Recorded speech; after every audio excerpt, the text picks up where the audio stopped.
সকল খেলোয়াড় এবং দর্শকবৃন্দ, আমার দিক থেকে সকলকে জানাই আন্তরিক শুভেচ্ছা এবং অভিনন্দন। আসলে আমার বক্তব্য দেওয়ার কোনো অভিজ্ঞতা নেই, তারপরেও জয়দার অনুরোধে আমি কিছু কথা বলতেছি। আজকের এই খেলায় আমার দলের সকল প্লেয়ার অনেক ভালো খেলেছে, বিশেষ করে আপন, মিয়াদ, আকিব, আসিফ, নাম বলতে গেলে সকল খেলোয়াড়দেরই নাম বলতে হবে, সকলে অনেক ভালো খেলেছে। ফাইনাল দলের বিজয়ী দল সুমন খান ভাই, তিনি বড় মাঠের খেলোয়াড়, তিনি সেমিফাইনাল এবং ফাইনাল দুটি খেলায় তার পরিচয়টি দিয়েছে। বিশেষ করে যখন আমরা ফাইনালে যাই তখন সুমন ভাইয়ের টিমটি দেখে আমরা আগে আতঙ্কিত ছিলাম, কারণ আমাদের বিশ্বাস ছিল সুমন ভাই তার দলকে যেভাবেই হোক বিজয়ী করবে। আর বিশেষ করে আমার দল ফাইনালে হেরেছে, আমি এদিক থেকে কোনো কষ্টে নেই। কেন? তার কারণ হচ্ছে আমি ফাইনালে বিজয়ী দলদের দেখতেছি না, আমার নিচে দুইটি দল আছে, তাদের দিক থেকে যদি আমি দেখতে চাই সে দিক থেকে আমরা আনন্দিত, কারণ আমরা এই দুইটি দল থেকে এগিয়ে আছি।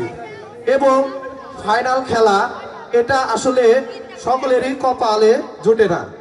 তো ইনশাল্লাহ আমরা এবার ফাইনালে হেরেছি, আমরা সামনে বছর আশা রাখবো আমরা ফাইনালে বিজয়ী হব এবং 1.5 মাস পর আবার এই এনপিএল খেলা হবে, ইনশাল্লাহ আমরা জিতবো। আরো বিশেষ করে ধন্যবাদ জানাই আমার বন্ধু শুভম দত্তকে।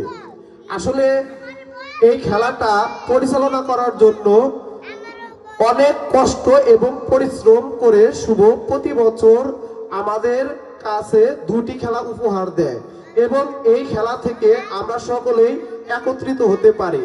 বিশেষ করে আমাদের এই ঘিওর থানার সজীব ভাই, সুমন ভাই, এদের মতো দুটি খেলোয়াড়কে আমরা একসাথে পেয়ে থাকি। পাশাপাশি আমাদের অনেক খেলোয়াড় যারা চাকরিতে থাকে সবসময় তাদের পায় না, এই খেলাকে উপলক্ষ করে আমরা তাদের সাথে একত্রিত হতে পারি। আর সকলের কাছে আমার একটি অনুরোধ থাকবে, আমাদের এই আশেপাশে আরো 2-4 জন খেলোয়াড় আছে, যেহেতু আমরা এই খেলাটা আনন্দের জন্য খেলি, সেহেতু আমাদের আশেপাশে যেমন অন্তর আছে, পাশাপাশি আছে আমাদের এই পাশের যদি স্টিল ব্রিজের এ জায়গা খেলোয়াড়ের যে মন আছে, তাদের এই খেলাটায় রাখার জন্য আমার অনুরোধ রইল। আমরা যদি সকলে একত্রিত ভাবে খেলতে পারি এই খেলাটা মনে হয় আরো জমজমাট হবে।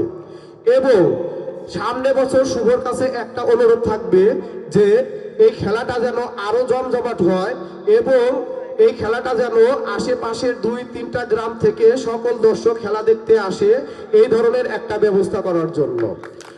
আর একটা কথা বলে আমি শেষ করব,